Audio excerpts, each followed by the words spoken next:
Eu vou falar um pouquinho com vocês hoje sobre uma abordagem que a gente está chamando de preço como estratégia.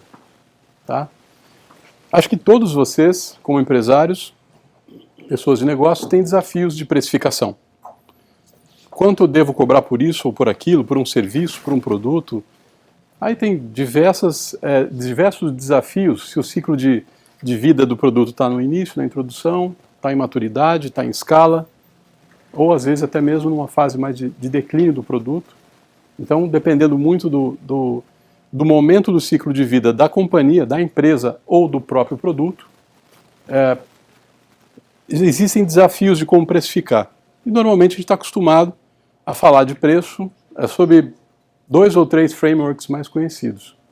Eu queria trazer algumas outras opções para que talvez vocês já conheçam algumas delas, ou até todas, mas normalmente eu não tenho encontrado isso no mercado.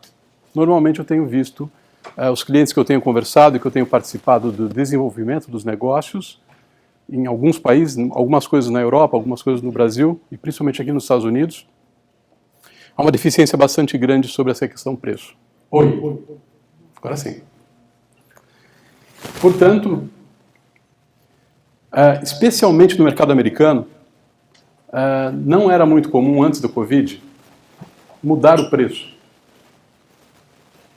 Isso é especialmente complicado, porque a inflação existia já nos Estados Unidos. Sempre existiu. Só que um pouco menor. Tá bom? A grande diferença é, o que é inflação aqui, para ficar fácil? A velocidade com que o dinheiro vai perder valor.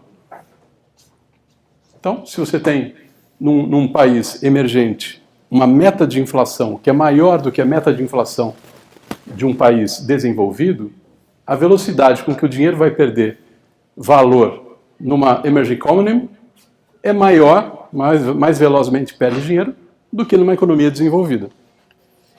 Poxa, mas como assim, Marcos? Como assim? Simples, né? A meta de inflação definida pelo país, se a meta é de 3,5%, e se num outro país a meta é de 1,5%, você já sabe que o país programou a velocidade com que o dinheiro vai perder valor. E se a inflação está montada com uma meta de 3,5%, nesse lugar o dinheiro vai perder valor mais rápido. Ok? Aqui, como você tinha uma inflação que era mais vagarosa para tirar valor do dinheiro, as pessoas tinham o hábito de fazer seus produtos e manter os preços fixos por anos. E automaticamente isso gerou um comportamento no consumidor de ser intolerante a mudanças de preço. O que, por sua vez, traz um problema grande para o business, porque o business tem que absorver toda a mudança do custo de insumos, por exemplo. Ou seja, nenhum de nós, nenhum dos senhores, independente se atuou já nos Estados Unidos nos últimos anos, antes do Covid, por exemplo, ficou imune à perda de capacidade ou perda de poder aquisitivo do próprio business, mesmo que o preço tenha ficado estável. Isso foi absorvido pela empresa. Só que quando você tenta repassar isso para o mercado, você pode encontrar resistência. Então, o plano de fundo dessa nossa conversa de hoje é enfrentar esses desafios tentando trazer ferramentas um pouco mais, vamos dizer assim, apropriadas para uma situação que é desafiadora. Ok? Primeiro, conceitualmente falando, a gente está habituado a falar de preço, falar de valor, falar de benefício. Mas a questão que tem que ficar, só para a gente nivelar mesmo, né? Relembrar, alguns estão relembrando e etc. Aí eu peço desculpas porque tem essa parte mais introdutória, né? mais simplificada. Mas o preço é aquele valor que você coloca e, de certa maneira, ele representa o valor. Só que o valor, para quem está vendendo, tem uma forma de pensar. E o valor, para quem está comprando, tem uma outra forma de pensar. Teoricamente, se a gente fizesse um algoritmo que pudesse igualar o preço ao valor, teoricamente não existiria negócio nenhum. Porque se o preço fosse exatamente igual ao valor para quem vende, ele não gera nenhum resultado, ele não gera lucro. E se o preço fosse exatamente igual ao valor para quem compra, ele não compraria. que seria muito caro. Isso é uma visão teórica, tá? A gente não vai por esse caminho hoje, fiquem tranquilos. A gente vai tentar falar como é que a gente pode enfrentar essas questões. Depois eu posso entrar nos detalhes, se alguém depois quiser se aprofundar um pouco nessas questões mais econométricas, aí eu posso conversar, mas eu não vou torturar ninguém com isso aqui hoje, para ficar tranquilo, tá? A questão é que a gente tem que entender assim, que habilidade que a gente está buscando quando a gente vai lidar com preço como estratégia? A gente vai ganhar a habilidade de definir qual é o fluxo do dinheiro no mercado e na empresa. Parece pretensioso. Mas, de fato, as curvas de oferta e demanda, elas têm uma relação muito próxima com a questão do preço. Tá? E aí, a dúvida do empresário, qual que é a nossa dúvida? O que a gente tem dúvida? Todos, pelo menos eu tive muito essa dúvida, continuo tendo e encontrando uma série de empresários com a mesma dúvida. Eu tenho que baixar o custo. Todos nós temos que baixar o custo. Não estou dizendo que não tem. Outros, eu tenho que vender mais. E aí outros têm, mas eu quero baixar o custo fixo. Meu aluguel custa muito caro, o rent está caro, enfim. Outros não, eu tenho que baixar o custo variável, os insumos do meu produto, do meu serviço. Mas a questão é, qual alavanca você mexe? Né? Então você tem várias opções. Claro que você pode mexer em todas. Cada uma tem a sua particularidade. Então eu trouxe aqui uma ideia para você ver aqui. No primeiro cenário, eu tenho o que é quantidade, 100 unidades monetárias. Eu tenho o preço, 20 unidades. Eu tenho o custo variável, 10 unidades. E eu tenho a receita resultante. Então, se você olhar o cenário A, você tem 45% de lucro operacional, por exemplo, só por grosso modo. E aqui embaixo, calculo o ponto de equilíbrio. Então, 10 unidades vendidas no cenário 0 para chegar no 0 a 0, break-even point. Se você escolher a alavanca do custo variável, a primeira tabelinha depois do cenário 0 é custo variável menos 10%. Suponha que você tomou essa decisão, porque preço como estratégia. Preço não é uma estrutura de mercado. Ou seja, preço está dentro da companhia. Portanto, é vamos dizer assim, do âmbito do administrador ou do dono tomar a decisão sobre o preço. Ele pode tomar essa decisão. É diferente de uma ameaça que está no mercado. É outra coisa. Se você resolvesse fazer um trabalho de baixar seu custo variável, então você teria um aumento do seu profit que sairia de 45% e entraria em 50%, nesse exemplo aqui. Esse 11.11 que vocês estão vendo é a melhora do cenário 1 para o 2. Porque você tomou a decisão de mexer no custo variável. Quando você vê o terceiro cenário, você resolveu mexer no custo fixo. Então, você pegou tudo que estava lá no cenário 0, manteve, mas reduziu 10% do seu custo fixo. Você tomou essa decisão. Você resolveu que esse custo fixo é onde você ia se basear. Então, quando você baixa 10% do custo fixo, você coloca 45,50% de profit. Já melhorou 1,1%, 1,11% do cenário 0. Porque você resolveu mexer na alavanca do custo fixo. Ok? Quando você resolveu, bom, mas a minha empresa quer vender, preciso vender mais. A solução é vender. O negócio é vender, se a gente vender, a gente resolve. Então você resolveu aumentar o Q em 10%. Então volta todos os números do cenário 0, só que você vende 10% a mais e mantém os custos como eles estão. Nesse ponto você chega a 45,45%, que é uma melhora de 11,11% em relação ao cenário original. Então, qual que é a diferença aqui, por enquanto? Porque aqui você tinha 45,5%, aqui 45,45%. Bom, parece que o custo fixo está indo melhor, por enquanto, do que eu vender 10% a mais. Okay? Por último, você resolveu mexer na alavanca do preço. Então, você colocou 10% a mais de preço. Então, quando volta os dados todos para o cenário 0 e mexe somente no preço em 10%. Então, quando eu trabalho com preço em 10%, eu tenho 50% de profit. O incremento em relação ao cenário zero foi de 22,22%. E a vantagem do break-even point, agora eu tenho que vender 8,33. Em break-even a gente não fala 33, né? Que ninguém vende meio livro, meio serviço, né? Então seria 8,33 é só para fins de ilustrar que a gente mexeu no break-even point. Então você tem que vender 8,33 para você ter 50% de lucro. Aqui, no custo variável, você também tinha 50%. Só que você tinha que vender 9,09. Tá certo? Então, esse slide é só para falar, mas por que a gente veio aqui ouvir sobre preço hoje? Preço é uma coisa óbvia. Eu pego quanto custa, ponho uma capa e acabou. Esse é o meu convite. Eu estou dizendo assim, primeiro eu quero mostrar que a alavanca do preço pode ser a mais poderosa. Segundo o último cenário, é quando eu distribuo a gestão. Então eu coloco 10% no preço, aumento 4% nas vendas, reduzo 5% do custo variável e reduzo 5% do custo fixo. Ou seja, eu combinei as alavancas. Então eu chego a 22,78 de melhoria em relação ao cenário zero e um profit de 52,32 com um break-even de 7,6. Então estou dizendo assim, essas alavancas estão nas mãos dos empresários. São eles que vão decidir que preço eles vão colocar. Ah, Marcos, mas é óbvio, né? Mas se eu aumento o preço, eu perco os clientes. Então, por isso a gente veio aqui hoje. Tá bom?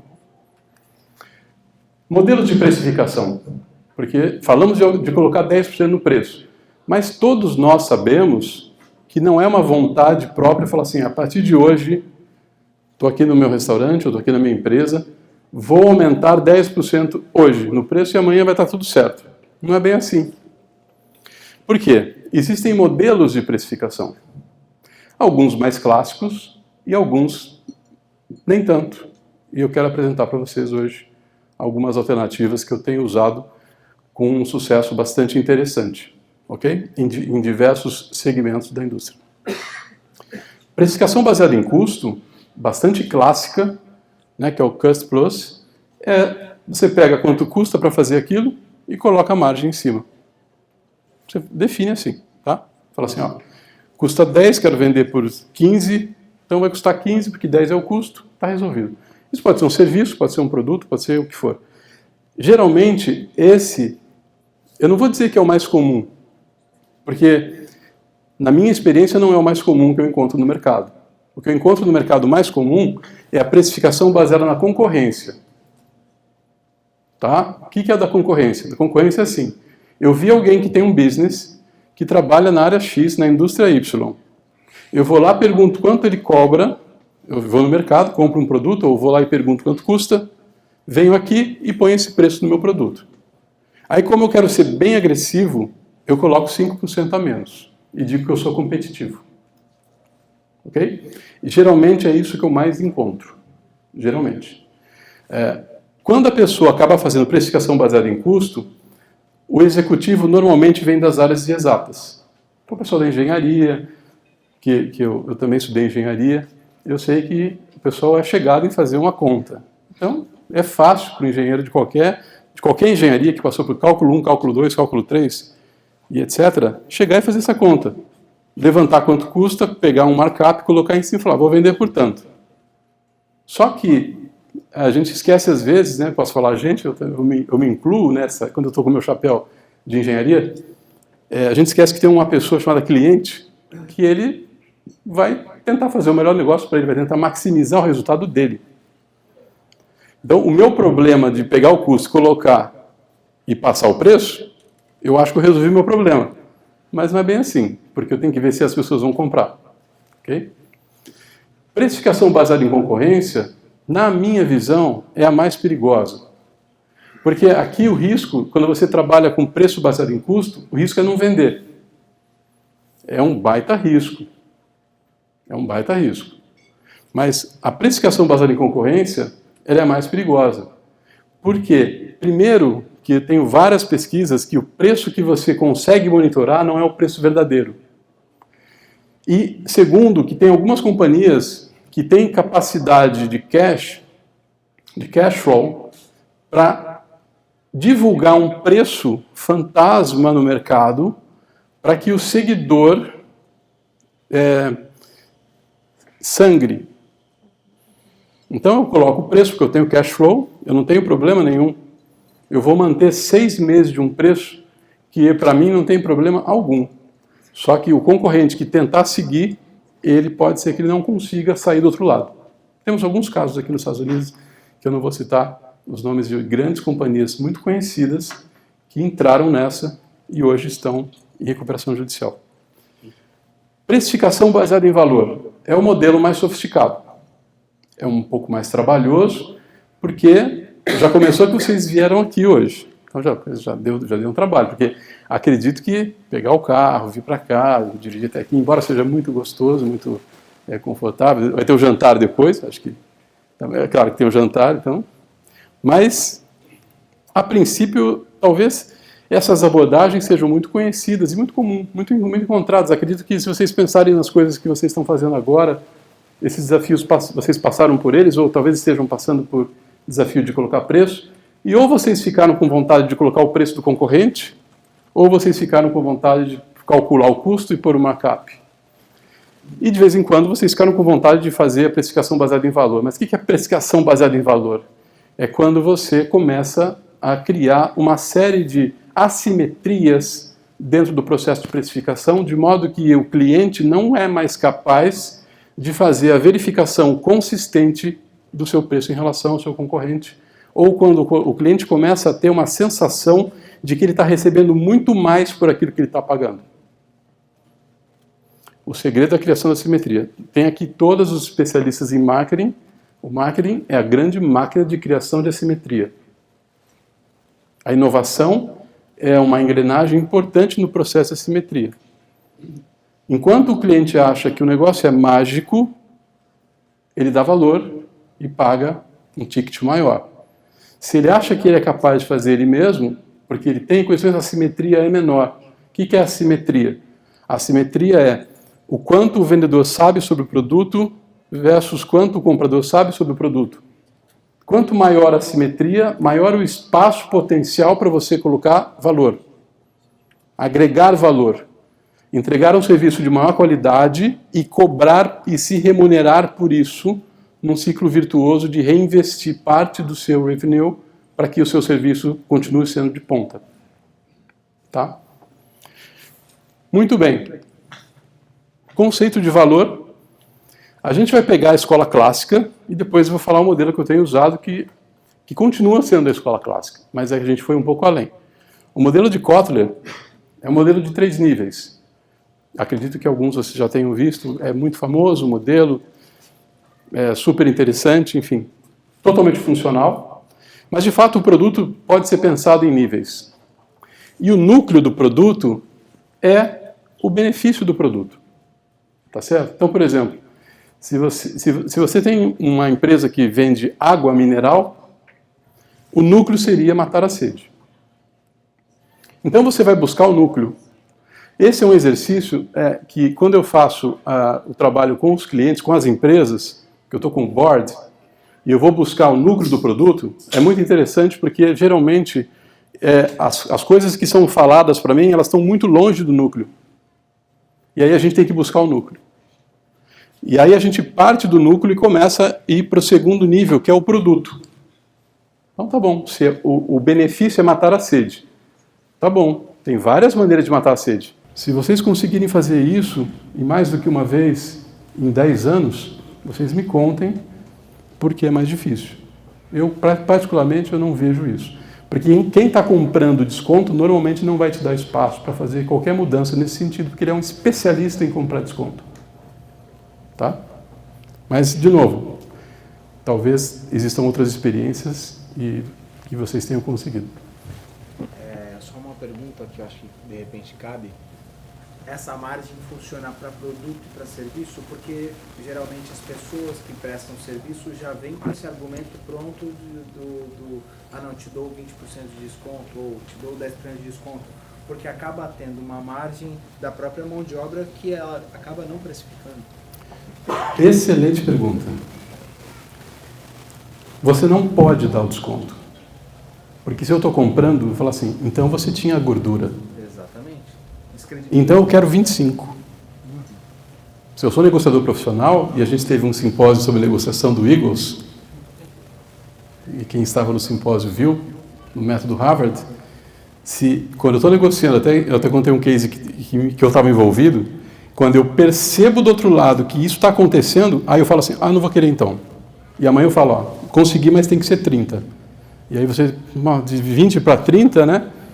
Tá bom, 30. Tá, mas além do 30 você vai ter que me dar mais uma versão assim, assim, assado, tá bom? Porque senão a gente não vai conseguir aqui, porque não tem aprovação do meu sócio. Meu sócio não aceita. Tá bom então, vamos estar fechado. 30% de desconto, mais esses módulos que virão. Beleza. Só que você pode fazer o seguinte, você pode entregar em casa. Já está fechado? Tá fechado, beleza, eu vou te mandar o Zé. Entrega em casa, tá bom? Não, mas a entrega não está envolvida. Cara, o que tem entregar em casa? Então, assim, especialmente quando você é um negociador, não faz parte do mundo da negociação fazer desconto de percentual. Isso também é uma escolha. Mas eu estou dizendo assim, se do outro lado tem um negociador profissional, ele detecta isso em você e ele explora isso em você porque é a profissão.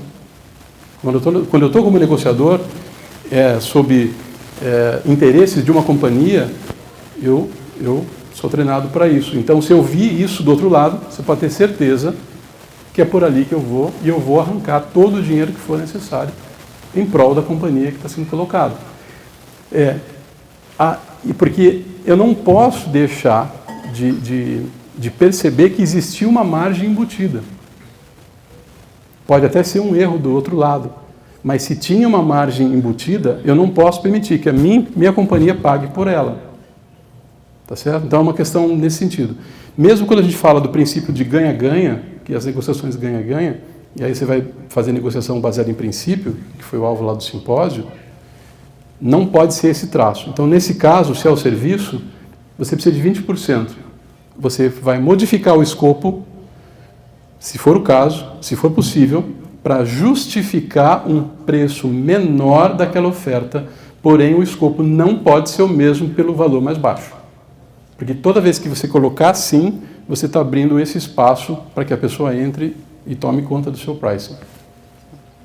Faz todo sentido o que você está falando, principalmente se você está negociando com uma empresa americana. A transparência é extremamente importante. Então, se você tem um serviço, você tem um produto, aquela tabela de serviços, de produtos, os negociáveis ali, é o preço. Ele não vai te negociar o desconto faz todo sentido o que você está falando. Exato. Você pode, inclusive, perder a credibilidade. Exato. Se você entra nesse jogo. Se não ficar claro o conceito do porquê que o preço pode mudar para um lado ou para o outro, ele cancela o bid e fala, não, tá bom, mas eu não estou confortável, eu não sei agora o que está acontecendo, porque era um preço e agora é outro, e de repente virou outro. Tá? É que assim, realmente, a empresa americana, até porque a empresa americana, quem já trabalha com a empresa americana sabe, não existe essa coisa muito do desconto. Na verdade, não existe, eu acho muito difícil. Não vi alguém falar, eu queria um desconto. Se o executivo é americano... Ele entende que você apresentou o seu melhor preço. Exatamente. Você entrou no bid, você já entrou com... Exatamente. O orçamento acabou. Exemplo, Oriente Médio, tá bom? Aí é diferente. É culturalmente diferente. Então, o negociador, obviamente, vai se moldar às características culturais do outro lado da negociação. Mas sim, porque se você não fizer um desconto no Oriente Médio, você não vai fazer o business, não vai fazer o negócio, não vai ter deal. Certo? Mas, enfim, eu queria só mostrar o dano do desconto. Porque nós, que somos brasileiros, sabemos que existe a cultura do desconto. Então, quem atende clientes americanos e clientes brasileiros, sabe que existe o cliente brasileiro, que gosta e pede, faz parte da cultura pedir o desconto. O que eu estou dizendo reflitam se vocês poderiam, eventualmente, abrir mão de dar desconto e adotar algumas dessas práticas ou algum desses frameworks que a gente vai ver hoje. E eu tenho certeza que em um ano, vocês, por ter vindo aqui hoje, vocês vão ganhar alguns milhares de dólares. Se vocês pensarem que vocês não precisam dar o desconto para fechar o deal, porque tem ferramenta para isso.